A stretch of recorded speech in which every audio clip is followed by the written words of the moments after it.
नहीं सर, आप अगर यहाँ पर ध्यान दीजिएगा ना सर, तो इनिशियली अगर आप ध्यान दीजिएगा तो आपके पास T1 बराबर mg है और x01 बराबर है आपके पास mg बाई के। इनिशियली अगर आप ध्यान दीजिएगा तो आपके पास T1 बराबर mg है और x01 बराबर है आपके पास mg बाई के, और आपके पास T2 बराबर है mg बाई 2 और x02 बराबर है आपके पास mg बाई 2 के, और आपके पास T2 बराबर है mg बाई 2 और x02 आपके पास बराबर है mg बाई 2 के, राइट। Is it true? आपके पास यहाँ पर T2 बराबर है mg बाई 2 और x02 आपके पास बराबर है mg बाई 2 के, mg बाई 2 के। आपके पास यहाँ पर T2 बराबर है mg बाई 2 और x02 बराबर है आपके पास mg बाई 2 के। तो अगर आपका ये वाला जो ब्लॉक है ऑफ मास है वो अगर आपका x से नीचे जाएगा और मान लीजिए कि ये पुली आपका y से नीचे जाएगा, तो ये वाले स्प्रिंग में आपके पास जो एक्स्ट्रा एलोंगेशन आएगा वो आएगा आपके पास x माइनस वाई का, और ये वाले स्प्रिंग में आपके पास जो एक्स्ट्रा मतलब कि एलोंगेशन आएगा वो आएगा आपके पास बेसिकली कितना आएगा 2y का। अगर आपका ये वाला ब्लॉक नीचे जाएगा x से और ये वाला पुली नीचे जाएगा y से, तो ये वाले स्प्रिंग में आपके पास एक्स्ट्रा एलोंगेशन आएगा x माइनस वाई का, और ये वाला स्प्रिंग में आपके पास एक्स्ट्रा एलोंगेशन आएगा 2y का। अगर आपके पास ये वाला ब्लॉक नीचे जाएगा x से और आपके पास ये वाला जो पुली है वो नीचे जाएगा y से, तो ये वाले आपके पास बेसिकली स्प्रिंग में एक्स्ट्रा एलोंगेशन आएगा x माइनस वाई का, और ये वाले स्प्रिंग में एक्स्ट्रा एलोंगेशन आएगा आपके पास 2y का। अगर ये वाला ब्लॉक नीचे गया है x से और ये वाला आपके पास जो पुली है वो नीचे गया है y से, तो ये वाले स्प्रिंग में आपके पास एक्स्ट्रा एलोंगेशन आएगा कितने का आएगा, तो x माइनस वाई का आएगा, और ये वाले स्प्रिंग में आपके पास एक्स्ट्रा एलोंगेशन आएगा 2y का।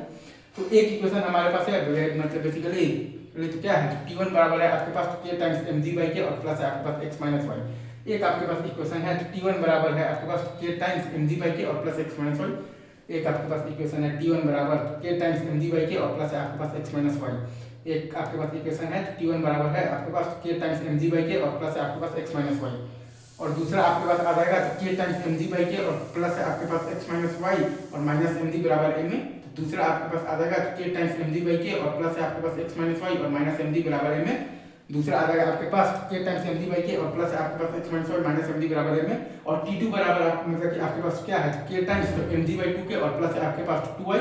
आपके पास T2 बराबर क्या है k टाइम्स mg बाई 2 के और प्लस है आपके पास 2y। आपके पास T2 बराबर क्या है k टाइम्स आपके पास mg बाई 2 के और प्लस है आपके पास 2y। तो फिर आपके पास एक चीज और आप लिख सकते हैं बेसिकली यहाँ पर आप लिख सकते हैं तो 2T2 बराबर आप लिख दीजिएगा T1, तो T1 बराबर आ जाएगा आपके पास 2T2। आप लिख दीजिएगा 2T2 बराबर T1, तो आपके पास आ जाएगा T1 बराबर 2T2। आप लिखिएगा 2T2 बराबर T1, आपके पास आ जाएगा T1 बराबर 2T2। तो आपके पास क्या आया है बेसिकली यहाँ पर तो 2 into k into mg by 2k और प्लस आया है आपके पास 2y बराबर आया है आपके पास k times mg by k और प्लस x माइनस वाई।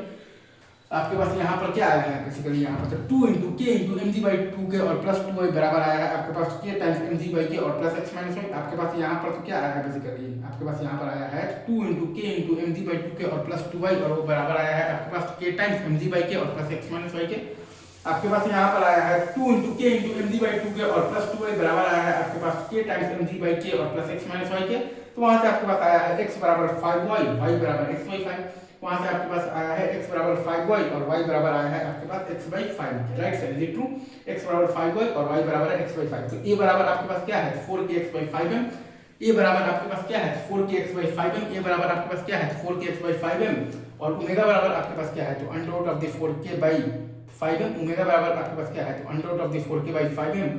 तो आपके पास टाइम पीरियड बराबर क्या है 2 pi under root of the 5m by 4k। आपके पास यहाँ पर टाइम पीरियड बराबर क्या है 2 pi under root of the 5m by 4k।